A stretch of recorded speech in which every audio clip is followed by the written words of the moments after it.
नमस्कार दोस्तों, मैं रश्मि द्विवेदी प्यारी टेल्स में आपका बहुत बहुत स्वागत करती हूँ। दोस्तों, आज हम सुनेंगे मुंशी प्रेमचंद द्वारा लिखी हुई कहानी ज्योति। कहानी आपको पसंद आए तो कृपया वीडियो को लाइक कर दीजिएगा, चैनल को सब्सक्राइब ज़रूर कर लीजिएगा। तो शुरू करते हैं आज की कहानी ज्योति। विधवा हो जाने के बाद बूटी का स्वभाव बहुत कटु हो गया था।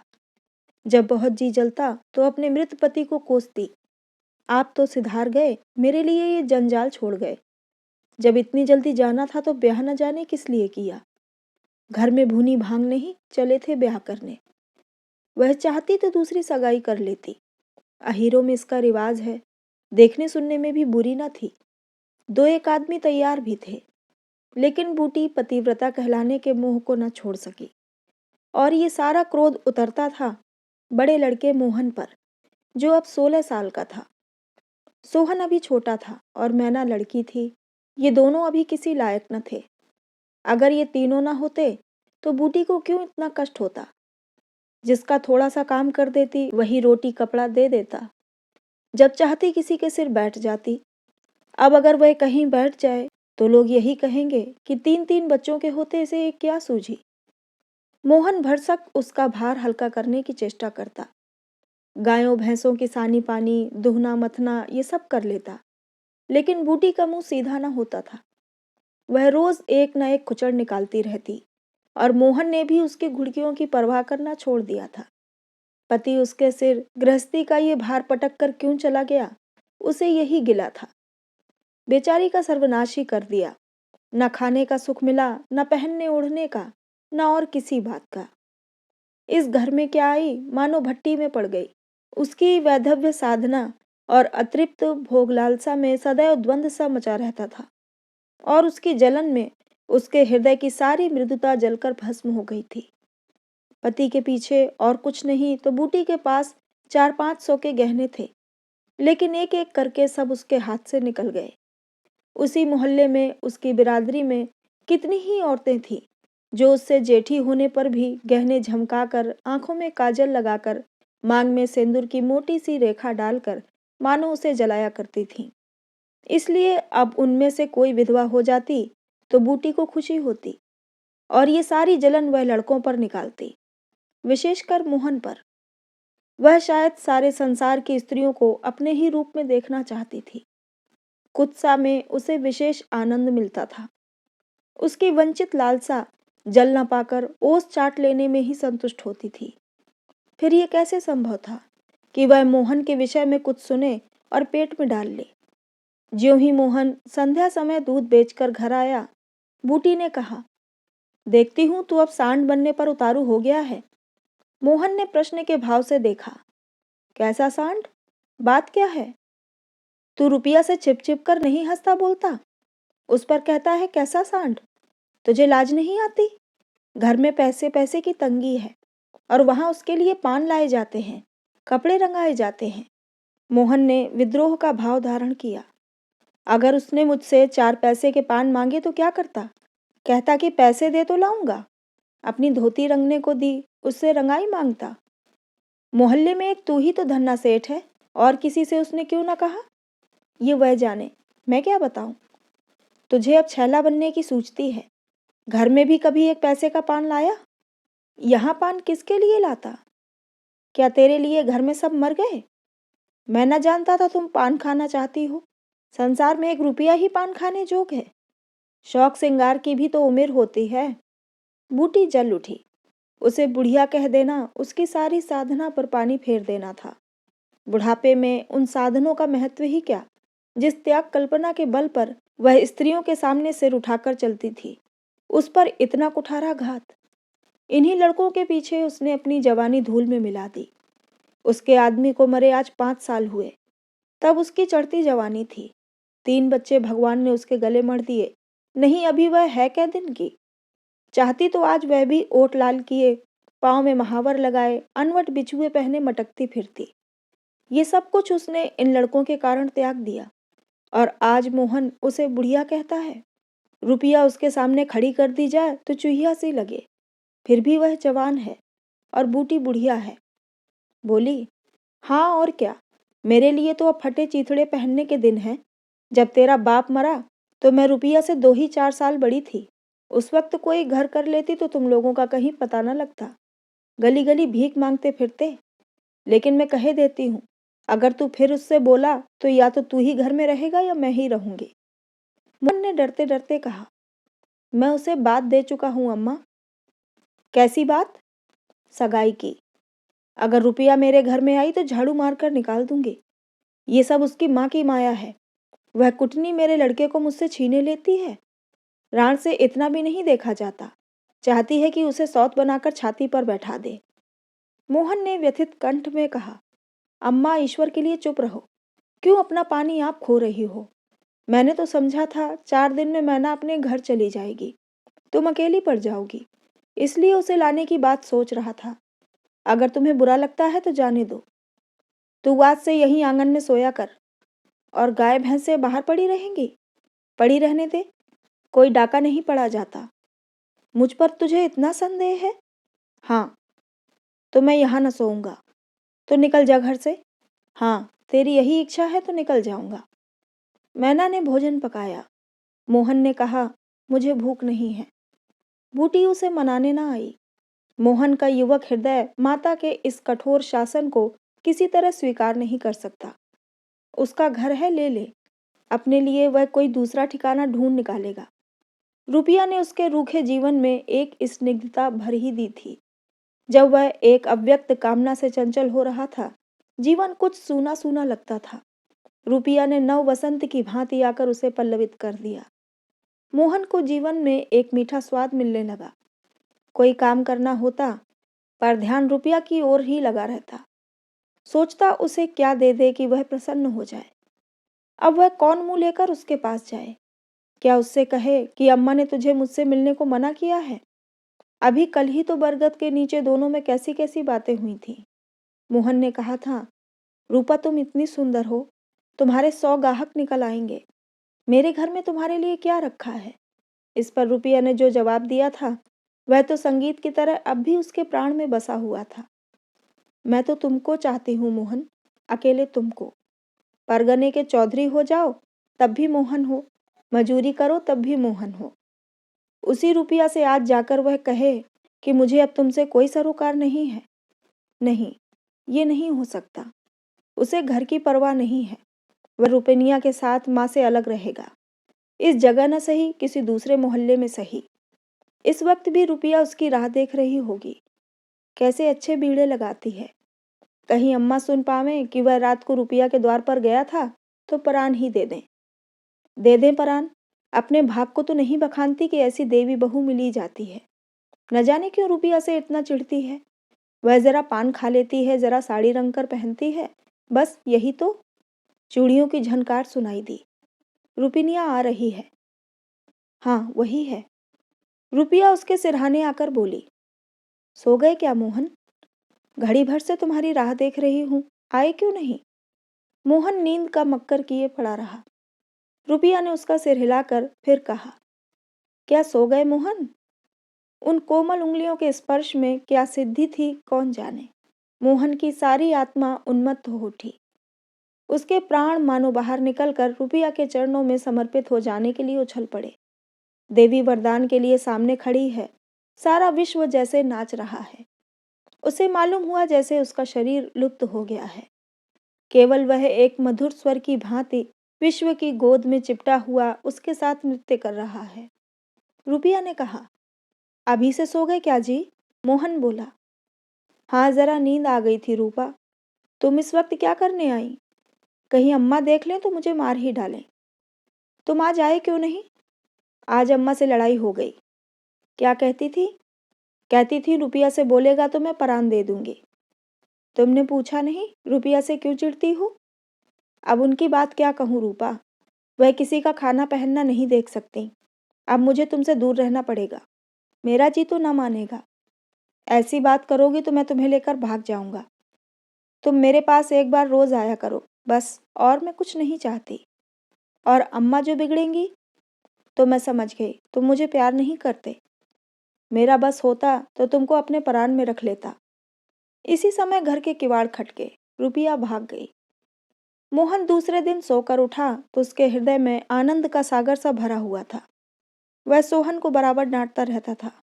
सोहन आलसी था, घर के काम धंधे में जीना लगाता था। मोहन को देखते ही वह साबुन छिपाकर भाग जाने का अवसर खोजने लगा। मोहन ने मुस्कुराकर कहा, धोती बहुत मैली हो गई है सोहन, धोबी को क्यों नहीं देते? सोहन को इन शब्दों में स्नेह की गंध आई। धोबिन पैसे मांगती है, तो पैसे अम्मा से क्यों नहीं मांग लेते? अम्मा कौन पैसे दिए देती हैं? तो मुझसे ले लो। ये कहकर उसने एक एक कन्नी उसकी ओर फेंक दी। सोहन प्रसन्न हो गया। भाई और माता दोनों ही उसे धिक्कारते रहते थे। बहुत दिनों के बाद आज उसे स्नेह की मधुरता का स्वाद मिला। एक कन्नी उठा ली और धोती को वहीं छोड़ गाय को खोलकर ले चला। मोहन ने कहा, रहने दो, मैं इसे लिए जाता हूँ। सोहन ने पगहिया मोहन को देकर फिर पूछा, तुम्हारे लिए चिलम रख लाऊं? जीवन में आज पहली बार सोहन ने भाई के प्रति ऐसा सद्भाव प्रकट किया था। इसमें क्या रहस्य है, ये मोहन की समझ में नहीं आया। बोला, आग हो तो रख लाओ। मैना सिर के बाल खोले आंगन में बैठी घरौंदा बना रही थी। मोहन को देखते ही उसने घरौंदा बिगाड़ दिया और आंचल से बाल छिपाकर रसोई घर में बर्तन उठाने चली। मोहन ने पूछा, क्या खेल रही थी मैना? मैना डरी हुई बोली, कुछ नहीं तो। तू तो बहुत अच्छे घरौंदे बनाती है, जरा बना देखूं। मैना का रुआंसा चेहरा खिल उठा। प्रेम के शब्द में कितना जादू है। मुंह से निकलते ही जैसे सुगंध फैल गई। जिसने सुना उसका हृदय खिल उठा। जहां भय था वहां विश्वास चमक उठा।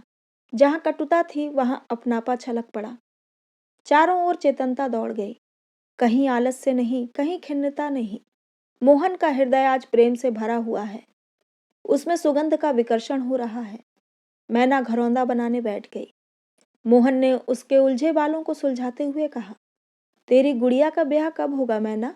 न्योता दे, कुछ मिठाई खाने को मिले। मैना का मन आकाश में उड़ने लगा।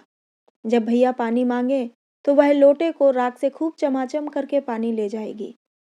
अम्मा पैसे नहीं देती, गुड्डा तो ठीक हो गया है, टीका कैसे भेजूं? कितने पैसे लेगी? 1 पैसे के बतासे लूंगी और 1 पैसे का रंग। जोड़े तो रंगे जाएंगे कि नहीं? तो 2 पैसे में तेरा काम चल जाएगा? हाँ, 2 पैसे दे दो भैया, तो मेरी गुड़िया का ब्याह धूमधाम से हो जाए। मोहन ने 2 पैसे हाथ में लेकर मैना को दिखाए। मैना लपकी। मोहन ने हाथ ऊपर उठाया। मैना ने हाथ पकड़कर नीचे खींचना शुरू किया। मोहन ने उसे गोद में उठा लिया। मैना ने पैसे ले लिए और नीचे उतरकर नाचने लगी। फिर अपनी सहेलियों को ब्याह का न्योता देने के लिए भागी। उसी वक्त बूटी गोबर का झामा लिए आ पहुंची। मोहन को खड़े देखकर कठोर स्वर में बोली, अभी तक मटर गश्ती हुई हो रही है, भैंस कब दुही जाएगी? आज बूटी को मोहन ने विद्रोह भरा जवाब न दिया, जैसे उसके मन में माधुर्य का कोई सोता सा खुल गया हो। माता को गोबर का बोझ लिए देखकर उसने झावा उसके सिर से उतार लिया। बूटी ने कहा, रहने दे, जाकर भैंस दो, मैं तो गोबर लिए जाती हूँ। तुम इतना भारी बोझ क्यों उठा लेती हो? मुझे क्यों नहीं बुलवा लेती? माता का हृदय वात्सल्य से गदगद हो उठा। तू जा अपना काम देख, मेरे पीछे क्यों पड़ता है? गोबर निकालने का काम मेरा है। और दूध कौन दूहेगा? वह भी मैं करूंगा। तू इतना बड़ा जोधा है कि सारे काम कर लेगा। जितना कहता हूं उतना कर लूंगा। तो मैं क्या करूंगी? तुम लड़कों से काम लो, जो तुम्हारा धर्म है। मेरी सुनता है कोई? आज मोहन बाजार से दूध पहुंचाकर लौटा तो पान, कत्था, सुपारी, एक छोटा सा पानदान और थोड़ी सी मिठाई लाया। बूटी बिगड़कर बोली, आज पैसे कहीं फालतू मिल गए थे क्या? इस तरह उड़ाएगा तो कै दिन निवाह होगा? मैंने तो 1 पैसा भी नहीं उड़ाया अम्मा। पहले मैं समझता था तुम पान खाती ही नहीं, तो अब मैं पान खाऊंगी? हाँ और क्या, जिसके 2-2 जवान बेटे हों, क्या वह इतना शौक भी न करे? बूटी के सूखे कठोर हृदय में कहीं से कुछ हरियाली निकल आई। एक नन्ही सी कोपल थी, उसके अंदर कितना रस था। उसने मैना और सोहन को एक एक मिठाई दे दी और एक मोहन को देने लगी। मिठाई तो लड़कों के लिए लाया था अम्मा, और तू तो बूढ़ा हो गया, क्यों?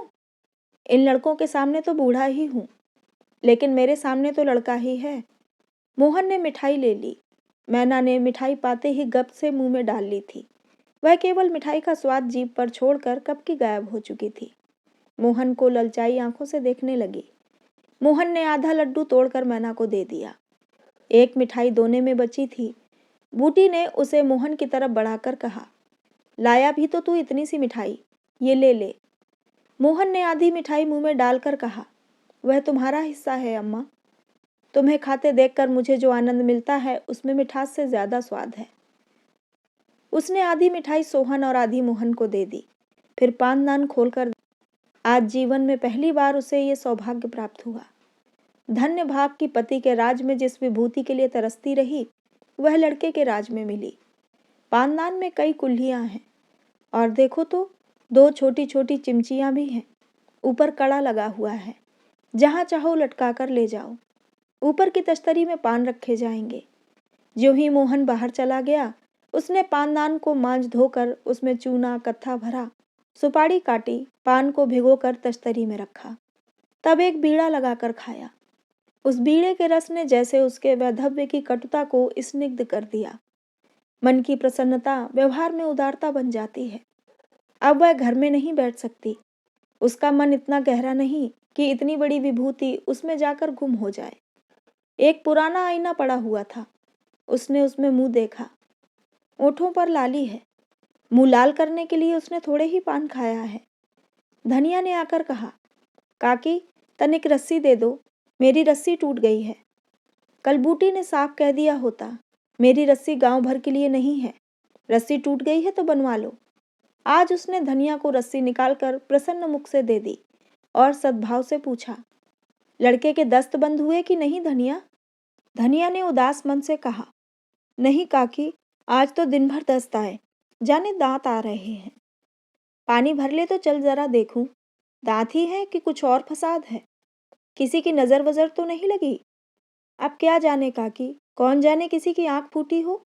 4 लड़कों को नजर का बड़ा डर रहता है। जिसने चुमकार कर बुलाया झट उसकी गोद में चला जाता है। ऐसा हंसता है कि तुमसे क्या कहूँ। कभी कभी माँ की नजर भी लग जाया करती है। ऐ नौज काकी, भला कोई अपने लड़के को नजर लगाएगा? यही तो तू समझती नहीं, नजर आप ही लग जाती है। धनिया पानी लेकर आई तो बूटी उसके साथ बच्चे को देखने चली। तू अकेली है, आजकल घर के काम धंधे में बड़ा अंडस होता होगा। नहीं काकी, रुपया आ जाती है, घर का कुछ काम कर देती है, नहीं तो अकेले तो मेरी मरण हो जाती। बूटी को आश्चर्य हुआ। रुपया को उसने केवल तितली समझ रखा था। रुपया? हाँ काकी, बेचारी बड़ी सीधी है। झाड़ू लगा देती है, चौका बर्तन कर देती है, लड़के को संभालती है। गाढ़े समय में कौन किसी की बात पूछता है काकी? उसे तो अपनी मिस्सी काजल से छुट्टी न मिलती होगी। ये तो अपनी अपनी रुचि है काकी। मुझे तो इस मिस्सी काजल वाली ने जितना सहारा दिया उतना किसी भक्तिन ने न दिया। बेचारी रात भर जागती रही, मैंने कुछ दे तो नहीं दिया। हाँ, जब तक जीऊंगी उसका जस गाऊंगी। तो उसके गुण अभी नहीं जानती धनिया। पान के लिए पैसे कहाँ से आते हैं? किनारदार साड़ियाँ कहाँ से आती हैं? मैं इन बातों में नहीं पड़ती काकी। फिर शौक श्रृंगार करने को किसका जी नहीं चाहता? खाने पहनने की यही तो उम्र है। धनिया ने बच्चे को खटोले पर सुला दिया। बूटी ने बच्चे के सिर पर हाथ रखा, पेट में धीरे धीरे उंगली गाड़ कर देखा, नाभि पर हींग का लेप करने को कहा। रुपया बेनिया लाकर उसे झलने लगी। बूटी ने कहा, ला बेनिया मुझे दे दे, मैं डुला दूंगी तो क्या छोटी हो जाऊंगी? तू दिन भर यहाँ काम धंधा करती है, थक गई होगी। तुम इतनी भली मानस हो, और यहाँ लोग कहते थे वह बिना गाली के बात नहीं करती, मारे डर के तुम्हारे पास ना आई। बूटी मुस्कुराई। लोग झूठ तो नहीं कहते। मैं आंखों की देखी मानूं कि कानों की सुनी? कह तो दी होगी, दूसरी लड़की होती तो मेरी ओर से मुंह फेर लेती, मुझे जलाती, मुझसे ऐंठती, इसे तो जैसे कुछ मालूम ही ना हो सकता है कि मोहन ने इससे कुछ कहा ही ना हो। हाँ, यही बात है। आज रुपया बूटी को बड़ी सुंदर लगी। ठीक तो है, अभी शौक श्रृंगार न करेगी तो कब करेगी? शौक श्रृंगार इसलिए बुरा लगता है कि ऐसे आदमी अपने भोग विलास में मस्त रहते हैं। किसी के घर में आग लग जाए उनसे मतलब नहीं। उनका काम तो खाली दूसरों को रिझाना है। जैसे अपने रूप की दुकान सजाए राह चलतों को बुलाती हूँ कि जरा इस दुकान की सैर भी करते जाइए। ऐसे उपकारी प्राणियों का श्रृंगार बुरा नहीं लगता, नहीं, बल्कि और अच्छा लगता है। इससे मालूम होता है कि इसका रूप जितना सुंदर है, उतना ही मन भी सुंदर है। फिर कौन नहीं चाहता कि लोग उनके रूप की बखान करें? किसी दूसरों की आंखों में छुप जाने की लालसा नहीं होती। बूटी का यौवन कब का विदा हो चुका, फिर भी ये लालसा उसे बनी हुई है। कोई उसे रस भरी आंखों से देख लेता है तो उसका मन कितना प्रसन्न हो जाता है। जमीन पर पांव नहीं पड़ते। फिर रूपा तो अभी जवान है। उस दिन से रूपा प्रायः 2-1 बार नित्य बूटी के घर आती। बूटी ने मोहन से आग्रह करके उसके लिए अच्छी सी साड़ी मंगवा दी। अगर रूपा कभी बिना काजल लगाए या बेरंगी साड़ी पहने आ जाती तो बूटी कहती, बहू बेटियों को ये जोगिया भेष अच्छा नहीं लगता। यह भेष तो हम जैसी बूढ़ियों के लिए है। रूपा ने एक दिन कहा, तुम बूढ़ी काहे से हो गई अम्मा? लोगों को इशारा मिल जाए तो भौरों की तरह तुम्हारे द्वार पर धरना देने लगे। बूटी ने मीठे तिरस्कार से कहा, चल, मैं तेरी माँ की सौत बनकर जाऊंगी। अम्मा तो बूढ़ी हो गई, तो क्या तेरे दादा अभी जवान बैठे हैं? हाँ, ऐसा ही है, बड़ी अच्छी मिट्टी है उनकी। बूटी ने उसकी ओर रस भरी आंखों से देखकर पूछा, अच्छा बता, मोहन से तेरा ब्याह कर दूं? रूपा लजा गई, मुख पर गुलाब की आभा दौड़ गई। आज मोहन दूध बेचकर लौटा तो बूटी ने कहा, कुछ रुपए पैसे जुटा, मैं रूपा से तेरी बातचीत कर रही हूँ। तो दोस्तों, ये थी कहानी ज्योति। आपको कैसी लगी हमें कमेंट में ज़रूर बताइएगा। चैनल को सब्सक्राइब नहीं किया तो कर लीजिएगा। तो मिलते हैं अगली कहानी में। कहानी को पूरा सुनने के लिए बहुत बहुत धन्यवाद।